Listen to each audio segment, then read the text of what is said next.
sa inyong lahat dyan, si Miss Jen po ulit ito at welcome po dito sa ating paboritong channel, mga kwento ni Miss J. Ayan, kumusta naman kayo dyan? Maulan ba dyan? Mainit ba dyan? Kasi dito sa amin, ilang weeks nang umuulan. At saka may mga part din po na binabaha. So sana po tumigil na ang madalas na pag-ulan para makarecover din yung mga kasama natin dyan, mga kababayan natin dyan na binaha, ano? Kaya naman, this time, babati muna tayo sa ating mga listeners na nagpapahinga siguro, nagsisiesta this time, habang nakikinig yung iba naman ng mga kasama nating OFW naglilinis, tapos nakikinig ng love story. Ayan, kinikilig habang nagsismile, habang nagwawalis, naglalampaso. May lampaso po ba dyan? Anyway, hi dyan kay Miss Roland Cañete of Escalate City, Negros Occidental. And also to Luz Viminda Santiago Acovera from Quezon, Nueva Ecija. And also to Pasita Eliazar from Ontario, Canada. Kumusta po kayo dyan, ma'am? Maraming salamat po sa inyong walang sawang pagsuporta. Ayan. Miss J, sana mapansin mo rin kami from Virginia, USA. Hi dyan, ma'am! Ma'am Myrna Camas, of course. Pagsisikapan po natin makita lahat ang inyong mga comments at maraming salamat sa inyong pagiging active sa ating channel, sa pag-i-engage ninyo, pagko-comment. So, wag lang po kayong maghiya mag-share ng inyong mga thoughts, ng inyong mga reaction sa mga stories na napapakinggan ninyo. Naggalit ba kayo? Kinilig ba kayo? Or nainis ba kayo? Whatever you want to say, pwede nyo pong i-comment sa ating comment section. And magpapa-shoutout din po. Shoutout daw sa asawa niyang si Charles sa Upper Clinan, Polomolok, South Cotabato. I'm listener from Saudi Arabia. Yan po ay greetings from Thamia Dabiana. Ayan, maraming salamat po sa inyong walang sawang pagsuporta at maging po sa inyong asawa. Talaga namang kahit malayo sila sa isa't isa, ay pareha sila ng pinapakinggan. Ayan, thank you po sa inyong walang sawang pagsuporta. Kaya naman ngayon ay wag na nating patagalin pa. Isang story na naman ang for sure magpapakilig sa ating lahat at syempre magbibigay din sa atin ng aral. At eto nga po ang kwentong isinulat ni Ponyang tungkol sa kwentong pag-ibig ni Pablo at ni Calista. Kaya naman kung handa na kayong makinig dyan, aba ay, tumutok na. Everything happens for a reason. Yun palagi ang tinatandaan ni Calista tuwing may mangyayari na bago at kakaiba sa buhay niya. Maganda man yon o hindi. Dahil naniniwala siya na hindi yon ilalaan na mangyari ng Panginoon sa kanya. Kung hindi nito alam na kaya niya yung lampasan. At alam din niya na lahat ng sitwasyon na pinapasok niya ay magkakaroon ng magandang resulta pagdating ng panahon. Hindi man agad, ngunit siguradong meron at merong darating pagdating sa tamang panahon. What's your name? Bulong sa kanya ng lalaking kasama niya habang pinapaulanan ng maliliit na halik ang leeg niya. Kali. Halos daing nasagot naman niya. Kali? Oo, ikaw. Pablo. Sagot nito tsaka sa sinunggaban na naman ang halik sa labi. Hindi niya ito kilala at kahit anong pilit niyang balikan ang mga pangyayari, hindi pa rin niya maalala kung paano silang nauwi sa ganoong sitwasyon. Dahil ang huling malinaw niyang alaala ay kasama niya ang kaibigan niya para i-celebrate ang pagtatapos nila sa college. Ganun pa man, wala siyang lakas para alamin pa kung paano silang nagtagpo at kung paano sila nauwi sa ganoong eksena. Dahil sapat na ang sarap na pinaparamdam ng bawat halik at haplos ng mga kamay nito sa katawan niya para alisin ang lahat ng pag-aalala sa sistema niya. Ang ganda mo. Bulong ulit sa kanya ni Pablo tsaka siya nito tuluyang inangkin. Napapikit naman siya ng mariin nang makaramdam ng kirot habang natigilan naman ito at napatitig sa kanya. May kung ano ring emosyon ang dumaan sa mga mata nito. Ngunit sobrang bilis lang noon bago pa man siya makadaing ay muli na namang sinakop ng mga labi nito ang kanya. Tila ba sinadyang inililihis ang isip niya sa sakit. Hindi naman ito nabigo dahil saglit lang din ay tuluyan na siyang nalunod sa bawat halik at haplos nito. Ni hindi na niya namalayan kung ilang ulit silang nagpalit ng posisyon o kung gaano katagal nilang ginawa yon. Kaya nang matapos sila, ay halos hindi na niya maigalaw ang katawan niya dahil sa pinaghalong pagod at kirot sa ilang parte nun. Napapikit na lang tuloy siya para sana magpahinga saglit. Ngunit hindi na niya namalaya na nakatulog na pala siya ng tuluyan. Nang magising siya kinabukasan ay pakiramdam niya ay binuhusan siya ng malamig na tubig. Napakurap-kurap pa siya bago dahan-dahan na bumaling sa tabi niya at nang makitang may katabi siyang lalaki at mahimbing pa ang tulog nito sa tabi niya ay halos lumuwa na ang mata niya sa panlalaki noon. Pakiramdam niya ay nanigas na siya sa pwesto niya at halos tumalo na ang puso niya sa bilis ng tibok noon. Shit, shit, shit! Sunod-sunod niyang bulong habang pilit na pinapakalma ang kanyang sarili bago niya inangat ang kumot at dahan-dahang bumaba mula sa kama. Nagdarasal na sana hindi magising ang lalaki. Bahagya siyang napangiwi nang kumirot ang kanyang katawan. Ngunit binaliwala lamang niya yon. Nang makatayo na siya ay dali-dali niyang pinulot ang mga damit sa sahig at nagbihis. Pagkatapos, tahimik niyang binuksan ang pinto at mabilis na lumabas ng silid. Hindi na siya lumingon pa. Wala rin siyang balak alamin kung sino ang lalaking iniwan niya at kung ano ang eksaktong nangyari sa nagdaang gabi. Hindi naman siya mangmang para hindi maintindihan ang sitwasyon. Gaga ka, Kalista. Anong ginawa mo? Gigil niyang bulong sa kanyang sarili habang nakasandal sa dingding ng elevator.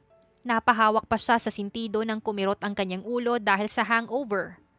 Hindi niya akalain na mapupunta siya sa ganoong sitwasyon, na sa isang estranghero niya pa maibibigay ang pinakainiingatan niyang yaman.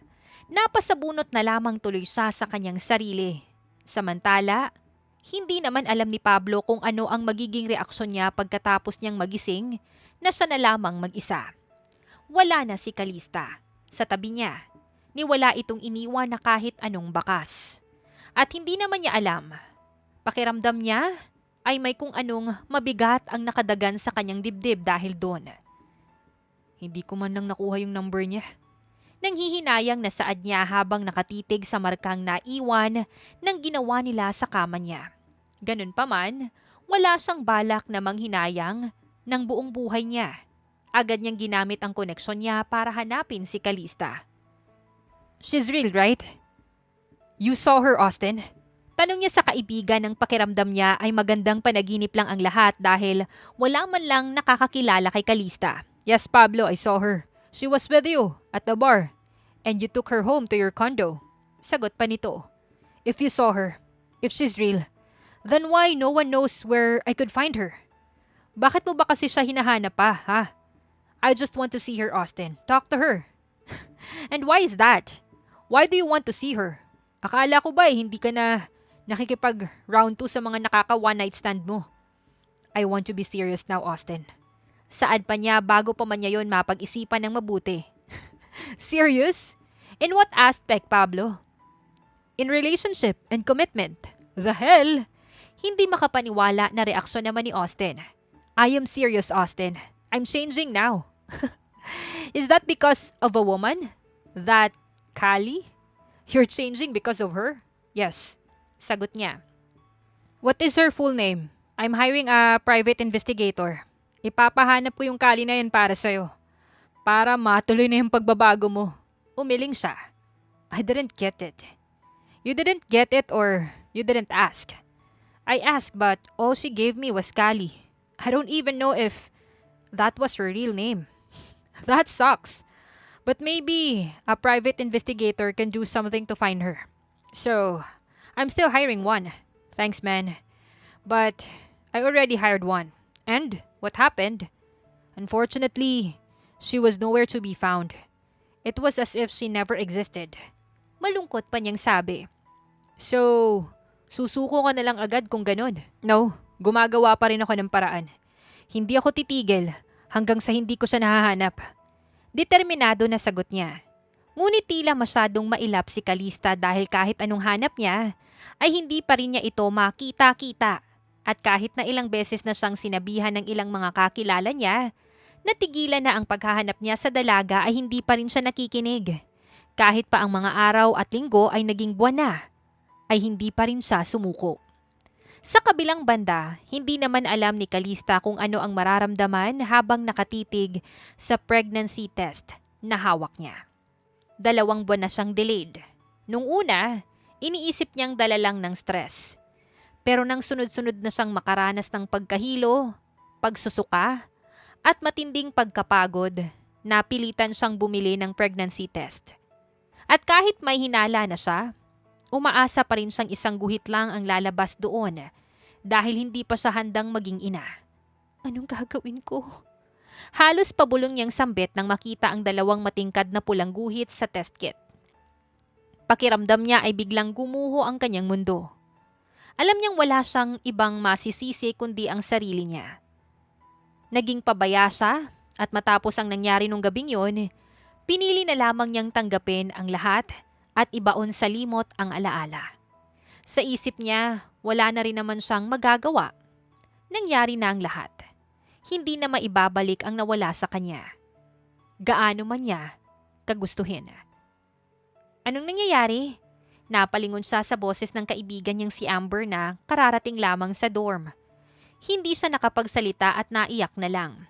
At imbis na sumagot, ay inabot na lamang niya dito ang pregnancy test kit. Buntis ka? Paanong nangyari yan? Wala ka namang boyfriend. Hindi ko alam, Amber. Hindi mo alam? Kali, hindi ka mabubuntis nang hindi mo alam sino yung ama. Sino nakabuntis sa'yo? Napapikit na siya habang sunod-sunod na tumulo ang kanyang mga luha. Hindi ko siya kilala. One night stand lang. One night stand lang kasi yun. Ano? Nakipag one night stand ka? Kailan pa nangyari yan? Lalong hindi siya nakasagot. Nahihiya siyang balikan ng gabing yun na pilit niyang ibinabaon sa limot. Ngunit unti-unting nagbago ang ekspresyon ni Amber na tila may naalala. Sandali! Nung graduation after party ba to? Nung bigla kang nawala at kinabukasan ka nang umuwi dito sa dorm? Amber, magsabi ka sa akin, Kali, yun ba yun? Oo. Napabuntong hininga naman si Amber. May natatandaan ka ba sa kanya? Itsura, pangalan, kahit ano. Pablo, yun yung sinabi niyang pangalan niya. Pablo ano? Hindi ko alam. Hindi mo man lang tinanong yung apelido niya? Umiling siya. Bakit hindi, Kali? Inis na nitong tanong sa kanya.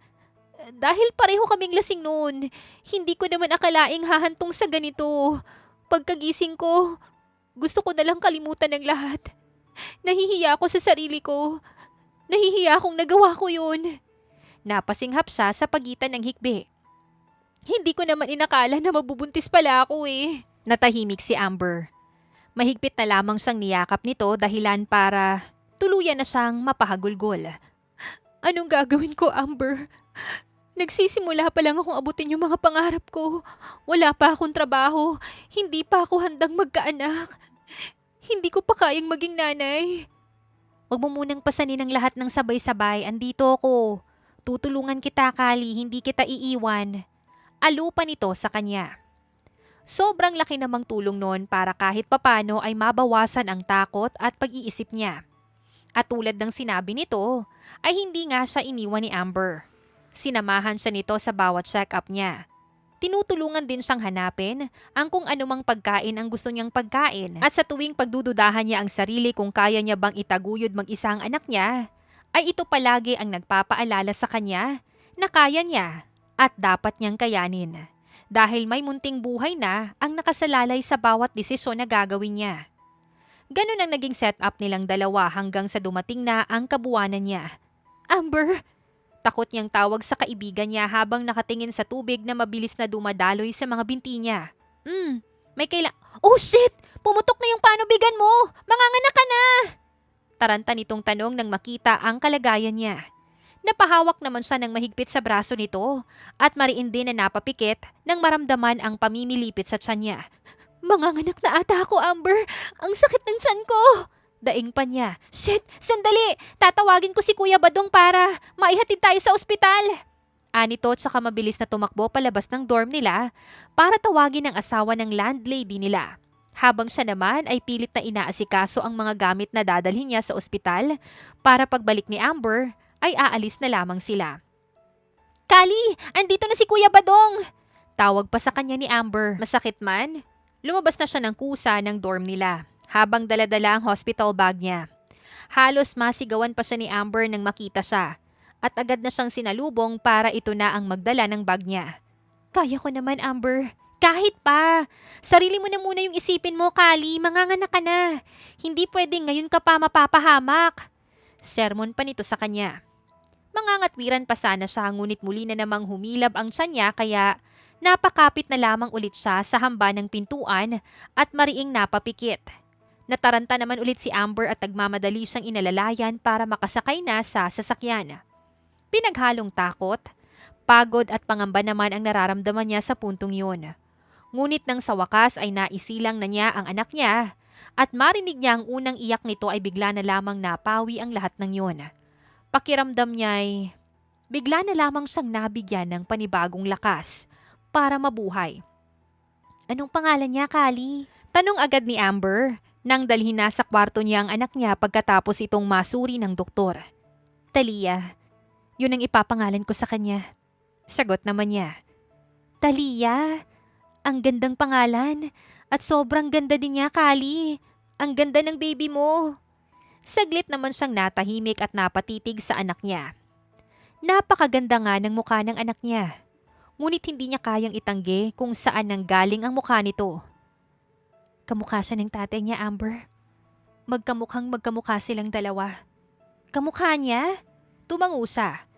Hindi ko pa nakakalimutan ang mukha niya. Kamukha ng anak ko yung ama niya. Kahit na ilang buwan na ang nakalipas ay hindi pa rin nawawala sa alaala niya ang itsura ni Pablo. Tanda niya pa rin yun at ngayon na nakatingin siya sa inosenteng mukha ng anak niya, ay alam niyang mas lalong hindi niya ito makakalimutan. Samantala, pakiramdam naman ni Pablo ay nawala na siya ng gana sa ibang bagay. Simula nang magtagpo ang mga landas nilang dalawa ni Calista. Hindi na siya tulad ng dati. Hindi na niya kayang gawin ang mga bagay na kinaliligayan niya noon tulad ng pambababae na kahit pa pilitin niya ang sarili niya ay hindi niya talaga magawa. Ano yan? Bigla kang naging santo. Ni ayaw mo nang mag-table ng babae. Natatawa na komento pa ni Austin sa kanya nang tanggihan niya ang panglimang babae na lumapit sa kanya. Wala ako sa mood. Saad pa niya. Ilang buwan ka nang wala sa mood, Pablo. Huwag mo lang sabihin sa akin na tungkol pa rin yan sa Kali na yon. Naku Brad, kalimutan mo na yon. Hindi mo na yun siya makikita ulit. Sabi pa nito sa kanya. Umiling naman siya. She's hard to forget, Austin. Then try harder. Hindi naman pwedeng umikot na lang yung mundo mo sa kanya. Paano kung hindi mo talaga siya makita? Ano yan? Ganyan ka na lang hanggang sa mamatay ka? Siguro. Seryosong sagot naman niya. Napamura naman ng sunod-sunod si Austin sa kanya. Sira na ba talaga yung ulo mo, Pablo? Dahil lang sa isang babae, nagkakaganyan ka na? Hayaan mo na lang ako, Austin. Buhay ko naman to. At kung tatanda man ako mag-isa, problema ko na yun. Sabi na lamang niya. Ngunit sadyang matigas ang ulo ni Austin at ayaw makinig sa pakiusap niya dahil kahit paulit-ulit na niya itong sinasabihan, ay hindi pa rin ito tumigil. Lagi-lagi pa rin siya nitong nireretohan ng babae kahit na ni isa sa mga yon ay wala siyang pinansin. Ganon ang naging takbo ng bawat pagkikita nila sa mga sumunod pang mga buwan hanggang naging mga taon na ang lumipas. Hanggang sa 5 taon na ang lumipas. At sa 5 taon na yon ay ni minsan hindi siya natinag o natukso. Tuluyan na siyang nawala ng gana pagdating sa bagay na yon. Mamaya, sa stag party ni Vincent. Baka naman hindi ka pa rin pumunta. Paalala pa sa kanya ni Austin.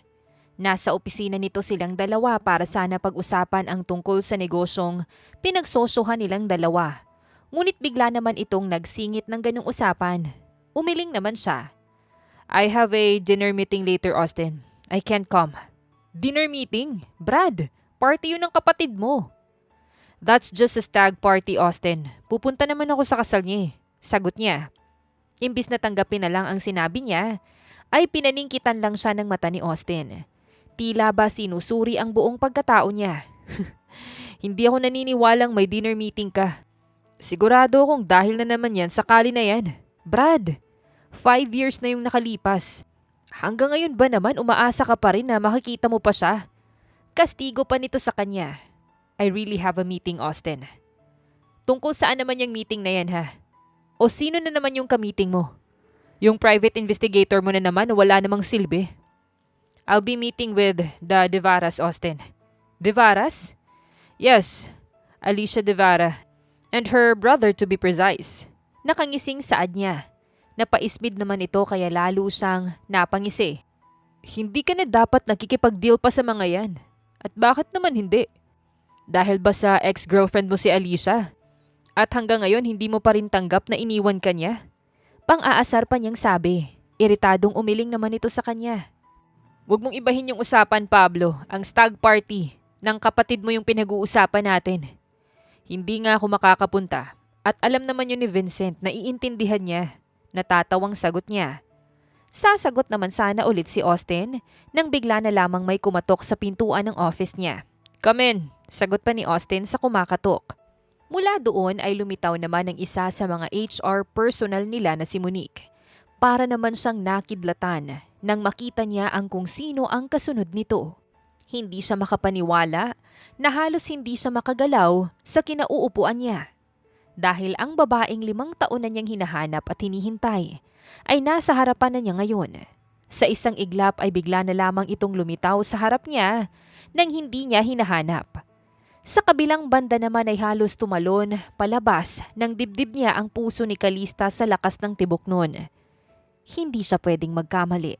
Na kahit 5 taon na ang nakalipas at isang gabi lang silang nagkasama, ay hindi pa rin niya nakakalimutan ang itsura ng tatay ng anak niya. Hindi siya makapaniwala dahil sa dinabi-dami ng kumpanyang pwede niyang mapasukan, ay doon pa talaga siya napunta sa kumpanya kung saan magkokrus ang mga landas nilang dalawa. Good morning, sir. Here's your newly hired secretary. Her name is Calista Montañez. Pakilala sa kanya ni Monique, ang HR na nag-recruit sa kanya. Good morning, sir. Bati naman niya kahit nakabangkaba na lalo na't hindi maalis ang titig ni Pablo sa kanya. Nice meeting you, Calista. Bati rin sa kanya ni Austin. Tsaka ito bumaling kay Pablo. This is Mr. Pablo Deliano. He is one of the shareholders. Dagdag pa nito. Mas lalo naman siyang nagulat sa narinig. Ngunit hindi dahil isa ito sa shareholders ng kumpanya, kundi dahil sa apelido nito. Bigla ay nakaramdam siya ng kakaiba sa dibdib niya dahil alam niya kung anong klaseng angkan ang kinabibilangan nito. Wala sa sarili na napangiti na lang tuloy siya at bumati na rin kay Pablo. Habang ito naman ay nakatingin lang sa kanya. Hindi niya alam kung nakilala rin ba siya nito. Ngunit gano'n na lang ang pagkadismaya na naramdaman niya nang tumango at bumati lang ito sa kanya. It's nice meeting you, Calista. Bati rin pabalik sa kanya ni Pablo at sa paraan ng pagkakabigkas nito sa pangalan niya ay bigla na lamang siyang nakaramdam ng kilabot sa likuran niya. Ngumiti lang siya at hindi na umimik pa dahil hindi na niya alam kung ano pa ang mararamdaman niya. Buti na lang at nandoon pa si Monique para ito na yung kumausap sa boss niyang si Austin kung ano na yung ipapagawa nito sa kanya. Please take her to Cassandra, Monique. She'll brief Calista on everything she needs to know. Utos pa ni Austin. Okay, sir. Thank you. Sagot pa ni Monique tsaka bumaling sa kanya. This way, miss. Tumango naman siya at sumunod dito. Pakiramdam niya ay tsaka lang siya nakahinga ng maluwag nang makalabas na siya sa opisina ni Austin. At kahit naman anong pilit niyang tutukan ang trabahong itinuturo sa kanya ni Cassandra, ay pilit pa rin na lumilipad ang isip niya kay Pablo. Kung paanong napakaliit ng mundo para magtagpo pa muli ang mga landas nila. At ang katotohanan, nagaling ito sa isang pinakamayamang pamilya sa buong bayan. Hindi tuloy mawala sa isip niya ang pwedeng mangyari sa kanilang mag-ina sa oras na malaman nito ang tungkol sa anak niya. Sigurado siyang malaking gulo yun at kung hindi siya aagawan ng anak ay baka bigla na lamang siyang mapalaya sa lugar na yun. Kaya mo ba to? Tanong sa kanya ni Cassandra. Pagkatapos nitong ituro sa kanya kung paano gumawa ng schedule ni Austin. Tumango naman siya. Susubukan ko muna para ma-check mo kung tama yung pagkakagawa ko. Sige. Sagot nito tsaka iniharap sa kanya ang monitor ng computer nito. Simulan mo dito sa mga nagpapaset ng appointment kay sir sa email. Pagkatapos ay dito namang sa text or kung may mga tatawag, yun naman yung idadagdag mo. Bilin pa nito sa kanya na agad naman niyang sinunod. Mabilis naman niyang natutunan ngunit hindi niya inaasahan na kailangan niya pa palang ipa-approve kay Austin kung alin lang sa mga yon ang tatanggapin nito. Muli na naman tuloy kumabog ang dibdib niya sa kaba dahil baka nandoon pa din si Pablo. Kaya nang makitang wala na doon ang binata, ay halos makahinga siya ng maluwag. Ganun pa man ay pakiramdam pa rin niya ay pagod na pagod siya sa buong araw na yon kahit halos wala pa naman siyang gaanong ginawa sa opisina. Bakit ganyan yung itsura mo? Salubong sa kanya ni Amber pag uwi niya sa kondo na tinitirhan nila. Sa 5 taon na nakalipas ay hindi siya iniwan nito. Nanatili ito at tinulungan siyang makabangon. At ngayon, maayos na ang takbo ng buhay niya, ay magkasama pa rin silang dalawa. Katulong pa rin niya ito sa pagpapalaki ng anak niya. Nakita ko siya, Amber. Ha? Sino yung nakita mo? Si Pablo. Sagot niya. Napakunot noon naman si Amber.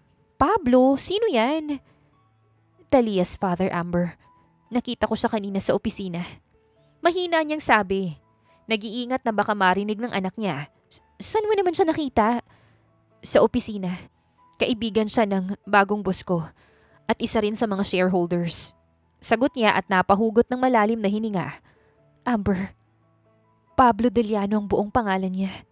Deliano? Napakayaman niya pala. Hindi ko akalain na parte pala ng angka na yon ang tatay ni Talia. Anong plano mo niyan ngayon? Sasabihin mo ba sa kanyang tungkol sa anak niyo? Umiling naman siya. Baka kunin nila yung anak ko, Amber. Hindi ko kakayanin yun. Hindi naman tayo papayag na gawin nila yun, Kali. Pero syempre, karapatan niya pa ring malaman ang tungkol sa anak niyo. At karapatan din ng anak mo na magkaroon ng ama. Saad pa nito. Dahil doon ay napaisip siya. Alam niyang tama ang sinasabi ni Amber. Ngunit hindi pa rin niya magawang iwaksi ang takot na nararamdaman niya. Natatakot siya sa anuman ang maaaring gawin sa kanilang mag-ina ng mga Deliano, lalo na't hindi naman sekreto sa lahat kung gaano kagulo ang pamilyang yun. Napakayaman, ngunit napakagulo. Pag-iisipan ko muna kung anong dapat kong gawin, Amber. Ayokong ilagay yung anak ko sa sitwasyon na siya lang din yung magiging kawawa. Sagot na lang niya. Naintindihan naman yun ni Amber at sinabihan siya na kung anuman ang magiging desisyon niya ay susuportahan siya nito. Sa kabilang banda naman ay alam ni Pablo sa sarili niya na hindi siya nagkakamali sa pag-iisip kung sino si Calista. Alam niyang ito yung babaeng matagal na niyang hinahanap. Kung ano-anong emosyon agad yung naramdaman niya na hindi niya alam kung ano yung una niyang ipapakita. Ngunit nang makita niyang wala man lang kahit na anong senyales na natatandaan siya ni Calista, ay mas pinili niyang manahimik na lang muna nung oras na yun. At kahit nung nakaalis na ito ay hindi pa rin siya umiimik. Ni hindi siya nagsalita kay Austin. Mas minabuti niyang magpalipas na muna ng araw para makapag-isip na rin siya kung ano ang dapat niyang gawin ngayon na nasa harapan niya na ulit ito. I already found her, Austin. Simula pa niya. Napakunot noon naman ito. You found who? The girl I was looking for 5 years ago, Austin. I finally found her. Kali? Yes, her. Okay, what happened then? Have you talked to her? I don't know how I will do that. Umiiling na sagot niya. Tinawanan naman siya ni Austin. Pablo, kakausapin mo lang siya. Paano hindi mo alam kung paano mo yung gagawin? It's not easy, Austin. How it's not easy, ha? Kakausapin mo lang siya. Pablo, sasabihin mo lang na, ako to, ang lalaking naka one night stand mo. Alam mo ba na 5 taon na kitang hinahanap? Ganun lang. Anong mahirap dun? Natatawa pa rin itong sabi. Shut up, Austin. It was not easy because she seemed not to recognize me. I don't want to creep her out. Kung ganun, anong balak mo? I don't know yet. But I will certainly need your help. Ako? Ano naman yung maitutulong ko sa'yo, ha? Malaki. At ikaw lang yung makakagawa ng tulong na kailangan ko. Bakit ako? Because she was Calista, Austin. It was her. Bunyag na niya. Calista? My new secretary? Yes.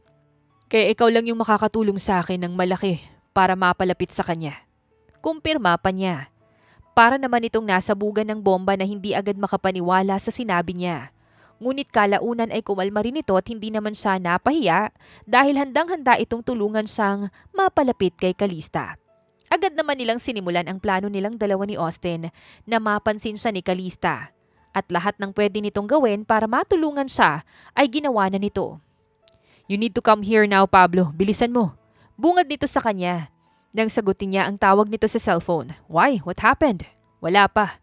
Pero kung babagal-bagalan mo baka meron ng mangyari." "What do you mean?"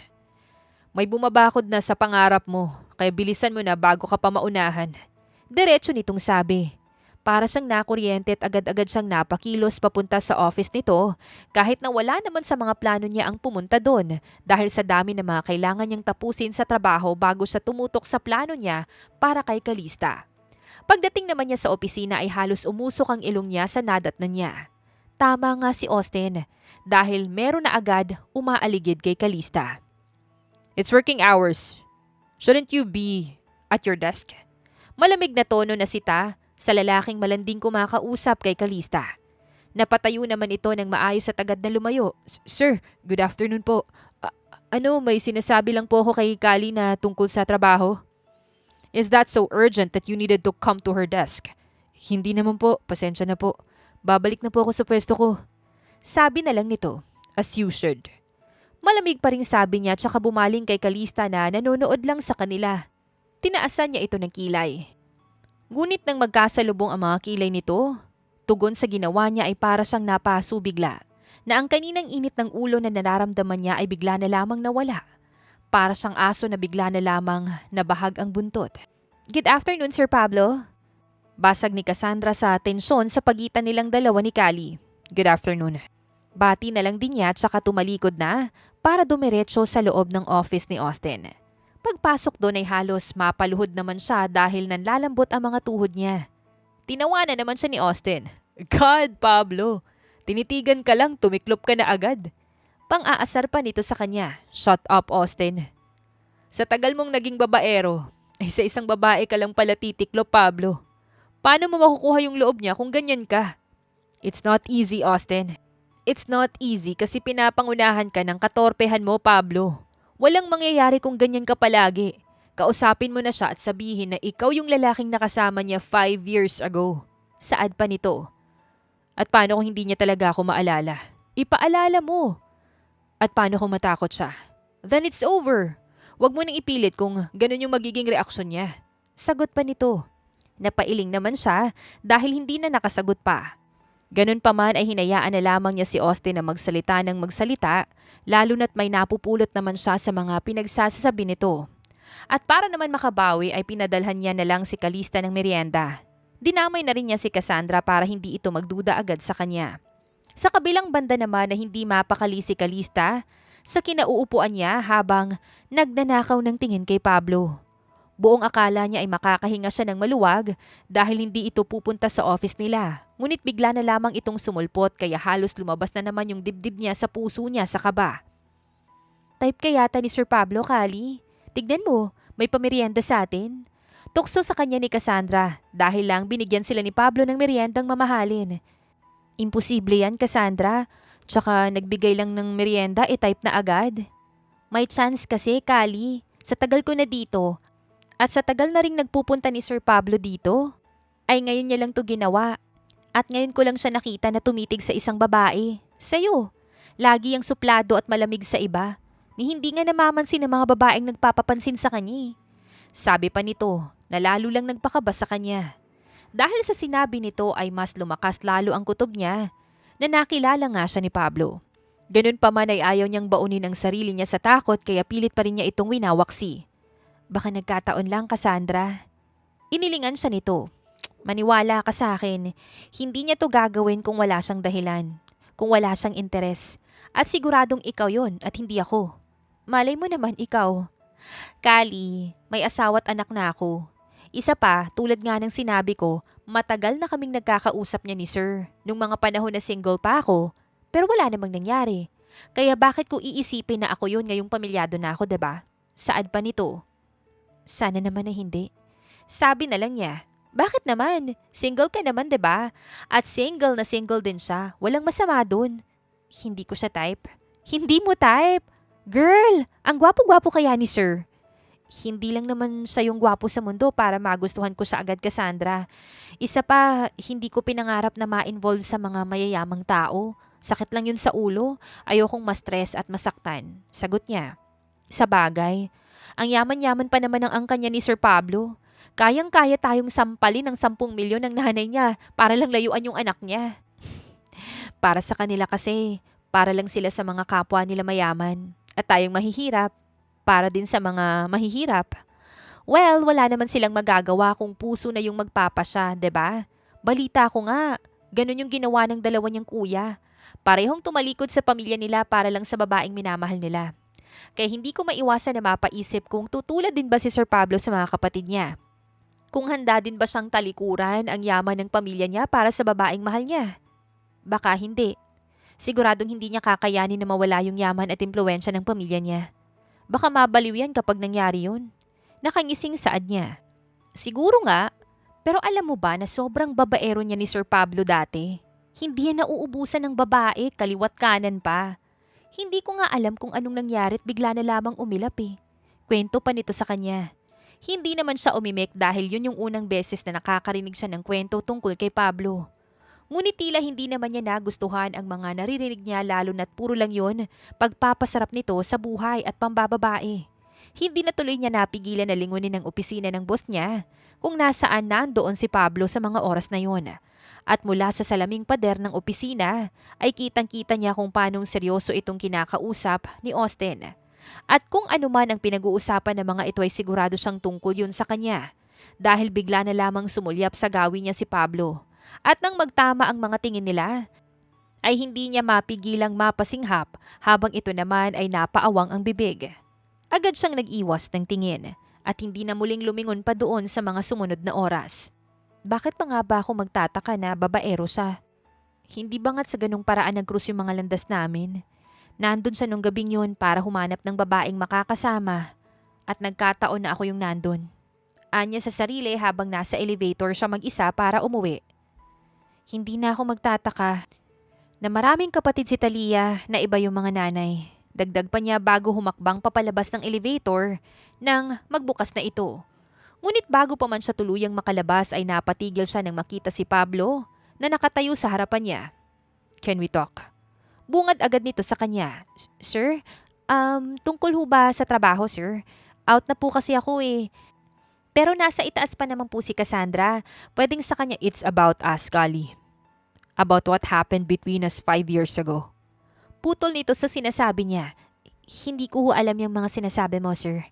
Tanggi naman niya. Oh please, Kali, I know you remember me. And what happened between us. Umiling siya. I'm sorry, sir, pero hindi ko talaga alam yung sinasabi mo. Hindi mo alam. Gusto mo bang ipaalala ko sa'yo? Or gusto mo bang ikwento ko pa sa'yo ang buong detalye ng nangyari sa atin ng gabing yon? Para lang maalala mo. Saad pa nito. Natahimik naman siya. Sobrang lakas ng kabog ng dibdib niya na pakiramdam niya ay mabibingin na siya doon. I've searched for you for 5 years, Kali. I searched and waited until this day came.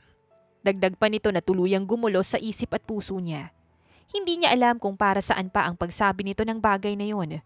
Ngunit isa lang ang alam niya, na oras na malaman nito ang tungkol sa anak nila, ayun na ang simula ng pagkakagulo ng buhay nilang mag-ina. Samantala, kabadong pinapanood naman ni Pablo ang magiging reaksyon ni Kali pagkatapos ng sinabi niya. Dahil kung matatakot ito doon ay wala siyang ibang magagawa kundi ang sundin ng sinabi sa kanya ni Austin. Alam niya na kahit gaano pa niya ito kagusto ay wala siyang karapatan na ipilit ang sarili niya dito. Hindi ganun ang pagmamahal at kahit kailan ay hindi magiging ganun. Kinalimutan ko na ang tungkol sa bagay na yan, sir. Kaya sana wag mo nang ipaalala pa. Respeto na lang sana.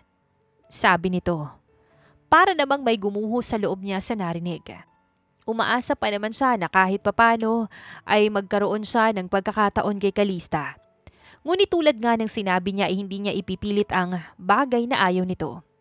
I'm sorry. I didn't mean to disrespect you. But can we at least start anew? I mean, can we be friends? Because, like I said, I've searched and waited to meet you again. Lakas loob niyang sabi. Kung yun na lang yung paraan para makalapit siya dito ay tatanggapin na niya. Ngunit tila lalo lang nawasak ang puso niya na agad-agad siyang inilingan nito. Hindi ho ako interesado, sir. Pasensya na kung nasayang yung oras at panahon niyo sa paghihintay at paghahanap sa akin. Ngunit sana ay hindi niyo na yun ginawa. Sigurado naman ako na hindi lang ako yung babaeng dumaan sa buhay niyo kaya dapat hindi na kayo nag-aksaya pa ng oras. Malamig ang tonong sabi nito tsaka siya nilampasan. Wala naman siyang nagawa kundi ang hayaan na muna itong makaalis. Di, sumusuko ka na niyan. Tanong pa ni Austin nang ikwento niya ang nangyari sa pag-uusap nilang dalawa ni Calista. Hindi ko naman pwedeng ipilit sa kanya ang gusto ko lang, Austin. Kaya susuko ka na nga. Hindi ko ipipilit pero hindi rin ako susuko. Gusto ko muna siyang bigyan ng panahon para mag-isip. At paano naman kung wala ka naman pala talagang aasahan? Ayoko munang isipin yan, Austin. Sa ngayon, ay gusto ko na muna siyang bigyan ng oras. Pero hindi ako magpapabaya. Ipapakita ko pa rin sa kanya na naghihintay pa rin ako. Ang gulo niyong dalawa. Hindi naman naging kayo pero ganyan yung setup niyong dalawa. Para kayong mga bata na naglalaro ng tagu-taguan. Komento na lamang nito. Tulad naman ng sabi niya ay araw-araw niyang pinapatunayan kay Calista na handa siyang maghintay sa pamamagitan ng mga simpleng bagay tulad ng pagpapadala ng pagkain, bulaklak na may kasamang sulat, at pati na rin simpleng mga regalo. Pablo, I think Callie needs help. Tawag sa kanya ni Austin dahil hindi siya nakapunta sa opisina nito. Why? What happened? She called in sick. Ang sabi ay may emergency lang siya na kailangang pumunta sa ospital. Emergency? Anong emergency daw? At saang ospital? Hindi na sinabi.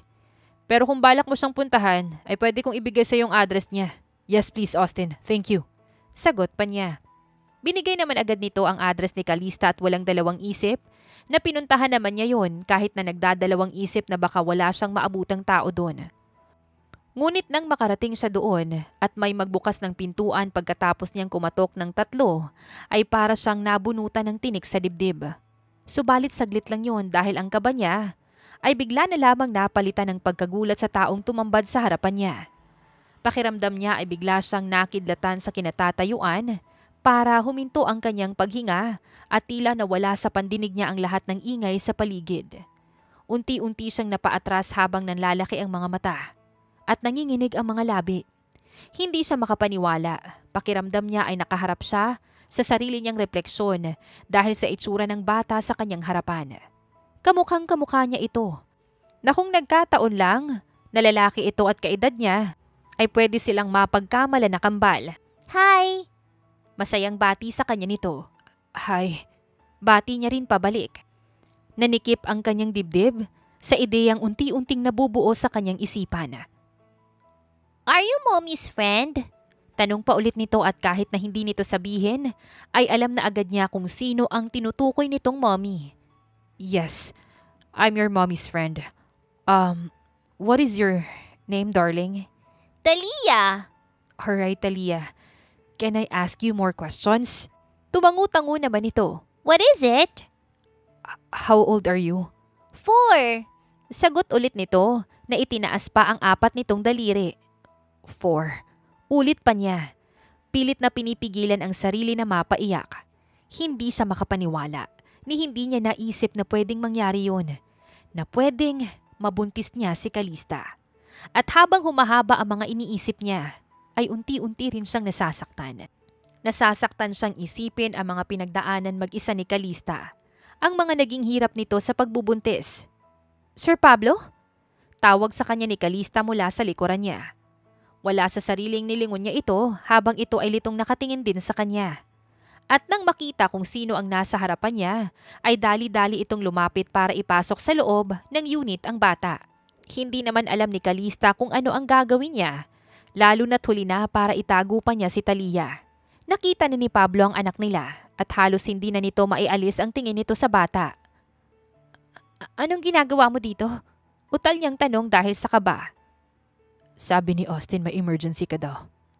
Na kailangan mong pumunta sa ospital. Nag-alala ako kaya nagpunta ako dito.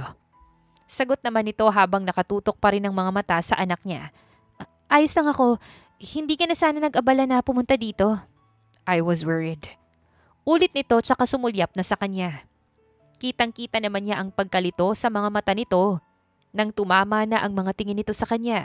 At sa puntong yun ay alam na agad niya na nag-iisip na ito ng kung ano tungkol sa anak niya. Napahugot naman siya ng malalim na hininga. Pinacheck ko lang yung anak ko. May konting lagnat kasi siya kagabi. Anak? Oo, simpleng lagnat lang naman kaya hindi na siya pinakonfine ng pedya niya. Binigyan na lang kami ng reseta para sa mga gamot niya. Sagot pa niya ulit. She looks fine. Tumango lang siya. Lagnat laki lang daw eh. Hindi naman ito nakaimik at natulala na lang sa kanya. May kailangan ka pa ba? Tanong niya kasi wala pa rin itong kurap na nakatingin sa kanya. Pwede ba kitang makausap, Kali? Anong pag-uusapan natin? Dito sana tayo mag-usap sa labas. Pwede mo ba siyang iwan saglit? Humugot siya ng malalim na hininga at saka tumango. Amber, ikaw na munang bahala kay Talia ha. Lalabas lang ako saglit. Saad niya kay Amber. Sino si Amber? Usisa pa ni Pablo. Kaibigan ko, tinutulungan niya ako kay Talia simula pa nun. Sagot niya tsaka lumakad papunta sa fire exit ng building nila. Ayaw niyang may makarinig pa ng ibang tao sa pag-uusapan nilang dalawa.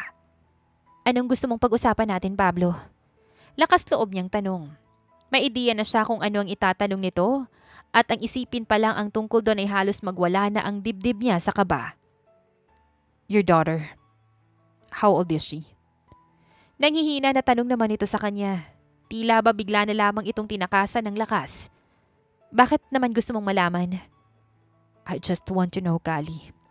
Please. How old is she? Pakiusap pa nito.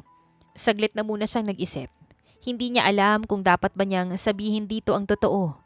Dahil kahit alam niyang karapatan nito ang makilala ang anak nila, ay takot pa rin siyang ipasok ang anak niya sa mundo ni Pablo.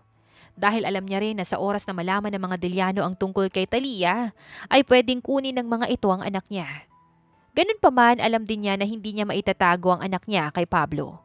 Lalo na't hindi maitatanggi na anak niya ito dahil magkamukha sila ng ama. 4. Sagot niya. Sa maikling sagot naman niya na yon ay malaki ang naging pagbabago sa ekspresyon ng mukha ni Pablo, na para bang bigla itong nabunutan ng malaking tinik sa dibdib. She's mine.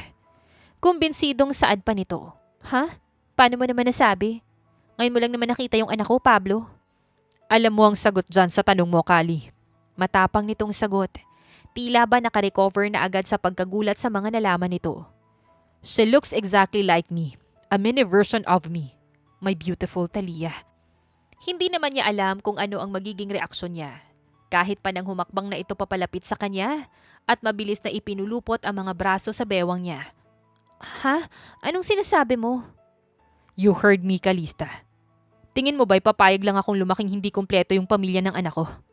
Natawagin siyang bastarda ng dahil lang sa hindi kasal yung mga magulang niya.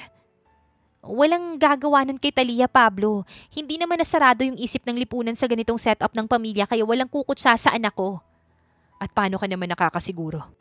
Kung malawak na ang pag-iisip sa ganitong sitwasyon, mas malawak na rin yung pag-iisip nila pagdating sa panghuhusga.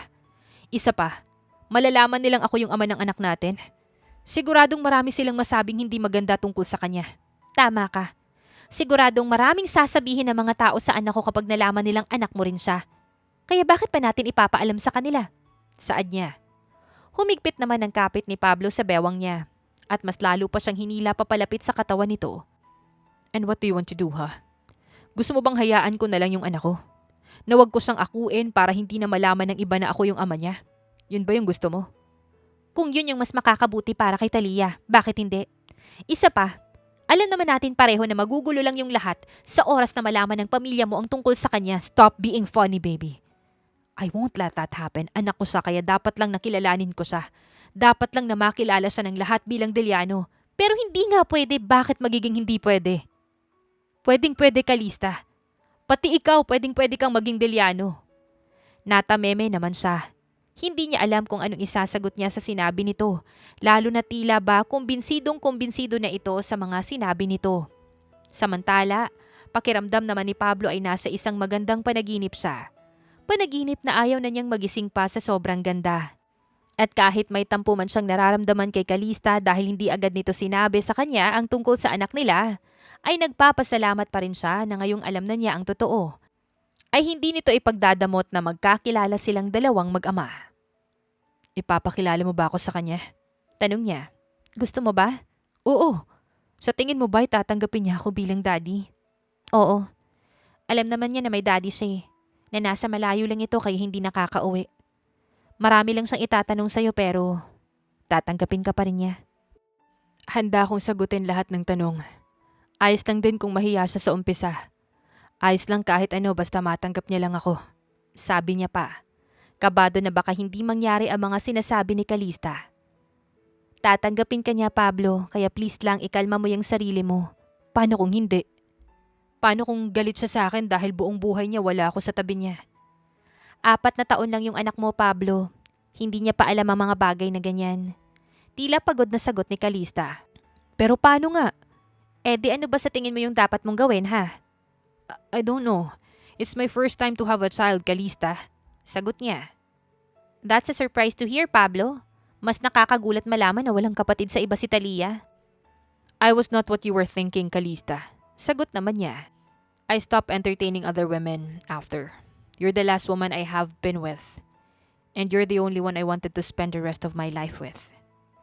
That's hard to believe after hearing your past, Pablo. Hindi ako sigurado kung nagsasabi ka nga ng totoo. I'm telling the truth, Kali. Ikaw yung huling nakasama ko at hindi ko na kaya pang sumama sa iba. Ni hindi ko nga kayang tumingin sa iba dahil sa'yo eh. Sabi niya pa.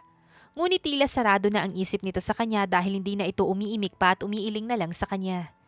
Napahugot naman siya ng malalim na hininga dahil kahit na masakit para sa kanya, na hindi siya paniwalaan nito ay naiintindihan niya naman yun. Alam niya ang reputasyon niya sa nakaraan at kahit na sino ay hindi talaga maniniwala na nagbago na siya kahit ilang taon na ang nakalipas. Ganun pa man ay handa siyang patunayan ang sarili niya hanggang sa magtiwala at maniwala na sa kanya si Calista. At balak niyang simulan yon sa pagpapakilala ng mag-ina niya sa pamilya niya. Ayos lang ba kung ipakilala ko kayo sa pamilya ko? Lakas loob niyang tanong habang pabalik sila sa unit nito. Hindi ba sila magagalit kapag nalaman nilang may anak ka na? Bakit naman sila magagalit? Dahil alam natin pareho kung ano yung ugali na meron yung pamilya mo, Pablo. Siguradong hindi nila tatanggapin yung anak ko. Na baka pagsalitaan pa nila ng masakit at hindi maganda. Hindi ko naman hahayaan yun, Calista. Please, gusto kong makilala nila ang anak natin. At para rin matanggap ni Talia mga bagay na dapat ay para sa kanya. Dahil anak ko siya. Pakiusap pa niya. Napahugot naman ito ng malalim na hininga. Pag-iisipan ko, sa ngayon pagsikapan mo munang makuha yung loob niya bago mo siya isubok sa ganyang sitwasyon. Wala naman siyang nagawa kundi ang tumango na lang at sumunod. Pagbalik naman sa unit nito ay muli na namang tumambol ang puso niya sa kaba. Ready? Baling muli sa kanya ni Calista. Ready. Pumasok na sila sa loob at agad naman na sinalubong ni Talia.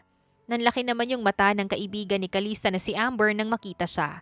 At hindi rin naiwasan ang mag-alala na masyado itong malikot gayong kakagaling lang nito sa ospital. Baby, have something to tell you. What is it, Mommy? It's about your daddy, darling. My daddy? Yes, darling. He's already home. Is that him? Baling sa kanya ni Talia. Tinuturo pa siya. Hindi tuloy niya mapigilang maging emosyonal. Yes, that's him. He's your daddy. Kumpirma pa ni Calista. Agad siyang lumuhod at ngumiti para pigilan ang pag-iyak. Hi, Talia. I'm your daddy. I thought you're Mommy's friend. I only said that so I can surprise you, darling. Sagot pa niya. Napanguso naman ito. Will you leave again? I won't, darling. Daddy will stay now.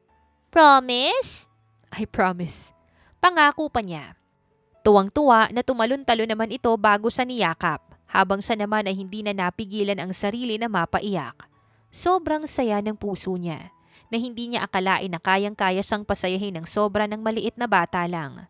Sa kabilang banda, hindi maiwasang mag-isip ni Calista tungkol sa alok ni Pablo na ipakilala silang mag-ina sa pamilya nito. Kinakabahan siya sa pwedeng kahinatnan noon, ngunit sa kaibuturan ng kanyang puso ay alam niyang tama ang sinasabi nito. Karapatan ng mga Deliano na makilala ang kanilang dugo. At higit sa lahat, karapatan ng anak nila na matanggap ang pagmamahal at ang mga bagay na nararapat para dito. Hindi rin niya maitatanggi na sa nakalipas na 2 linggo na magkasama ang mag-ama, ay wala itong ibang ginawa kundi ang bumawi sa mga panahong nawala ito sa buhay ng anak nila. Halos araw-araw ay may bagong laruan, damit, o kung ano-anong bagay ang binibigay nito kay Talia. At hindi lamang ang anak nila ang pinupunuan nito ng pagkalinga, maging siya ay hindi rin ito nakakalimutang asikasuhin. Mula sa paborito niyang pagkain hanggang sa maliliit na bagay na nagpapagaan ng kanyang araw. Ipinapakita ni Pablo sa lahat ng paraan na seryoso itong bumawi sa kanilang dalawa, dahilan para mapaisip talaga siya. Ngunit ang akala niya ay magiging magandang tagpo ay kabaliktaran ang nangyari.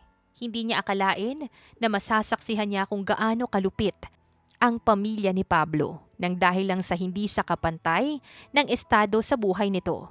Pablo, takot niyang tawag dito habang pilit na itinatago at tinatakpan ang mga tenga ng anak niya.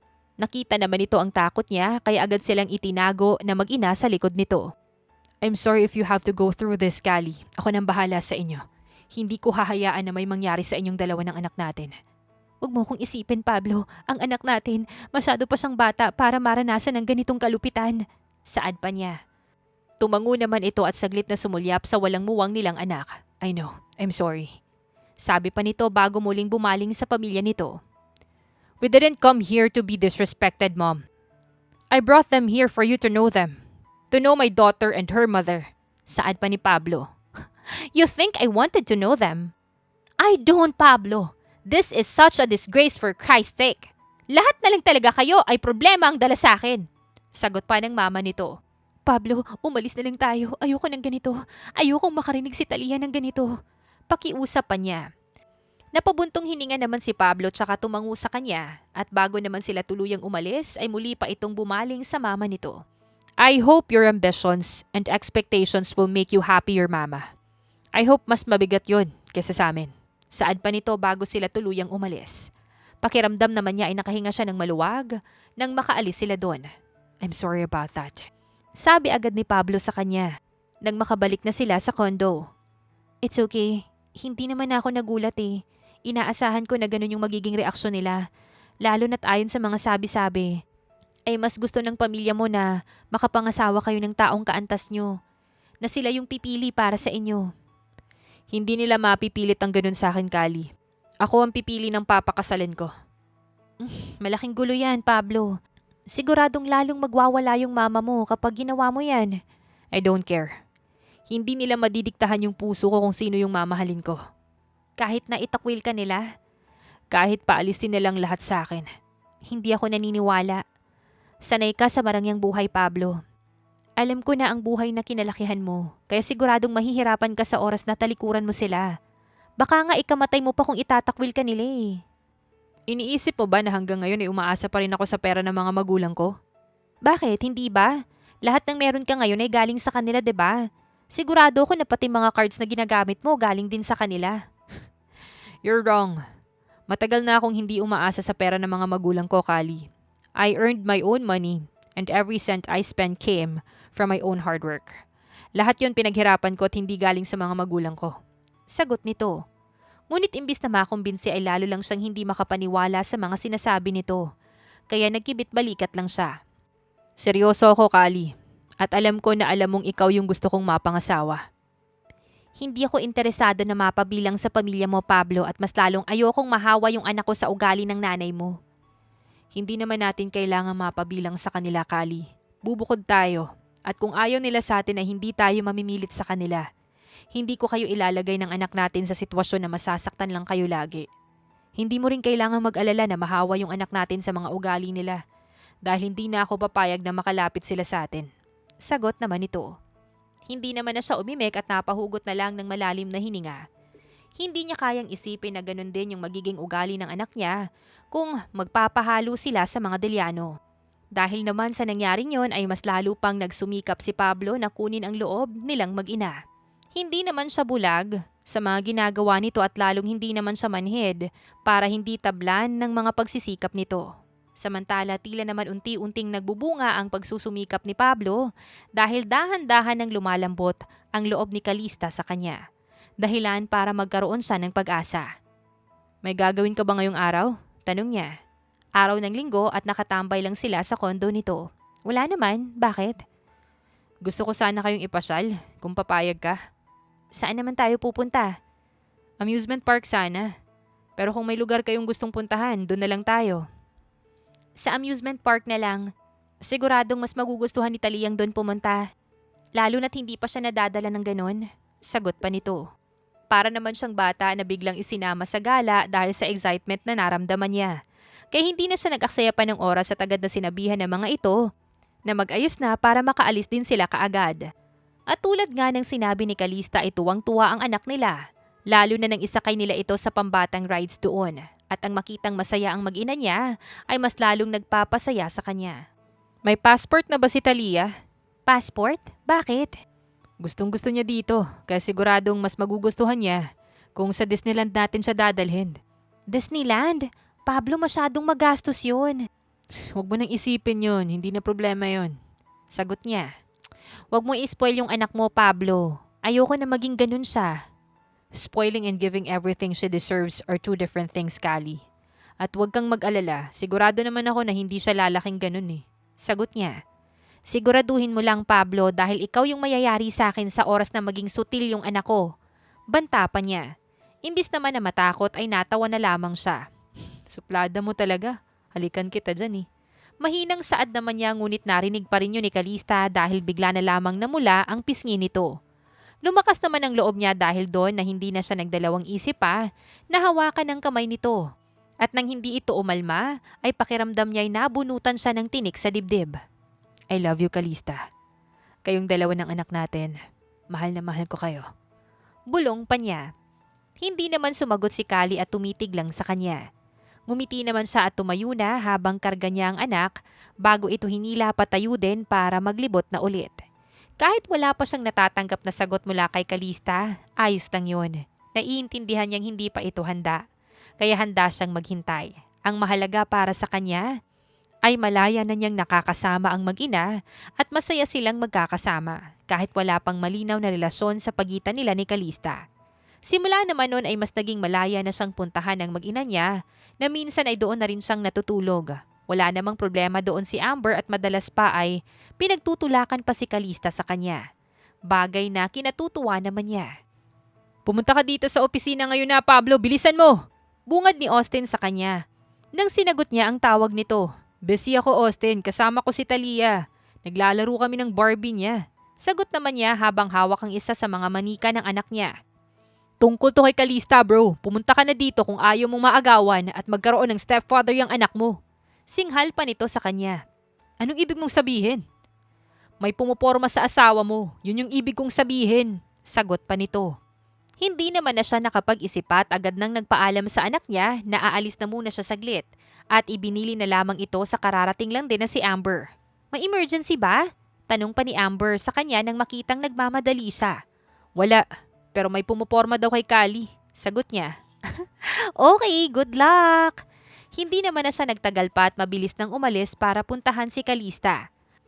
At ang maabutan nga niyang may nakaaligid na lalaki dito ay halos umusok ang ilong niya sa galit. Sa kabilang banda naman, hindi naman malaman ni Calista kung anong magiging reaksyon niya nang mapalingon siya sa entrance ng office nila at makitang naglalakad papasok mula doon si Pablo habang may dalang bulaklak. Sir? Salubong niya dito. Pilit na pinipigilan ang mapangiti. For you. Saad nito sabay abot ng bulaklak sa kanya at patakpan ang halik sa pisngi niya. Dinig niya ang pagsinghap ni Cassandra sa gilid niya, ngunit hindi niya na yun pinansin pa. Diretso lang ang tingin niya kay Pablo na ngayon ay masama na ang tingin kay Clyde. Ang kausap niya kanina lang. Tuluyan na siyang napangiti at saglit na sumulyap sa loob ng opisina ni Austin. Alam niyang ito na naman ang may dahilan kung bakit biglang napasugod si Pablo sa opisina nila. Break lang ako saglit, Cass, ha? Ayos lang ba? Baling na niya dito. Oo, sige lang. Take your time. Sagot naman ito. Inabot niya agad ang kamay ni Pablo tsaka hinila pasakay ng elevator. Nasaan si Talia? Tanong niya agad. Nasa kondo, kasama niya si Amber. Akala ko ba maglalaro kayo ng Barbie niya ngayon? Bakit ka nandito kung ganun? Tanong niya pa ulit. Hindi naman ito umimik at imbes ay umismid lang sa kanya. Imbes na mainis ay napangiti naman siya. Seloso. Komento niya. Kunot noo siyang binalingan nito. Wala akong ginagawang mali, Pablo. Depensa pa niya. Pinopormahan ka daw ng siraulo na yon, Kali.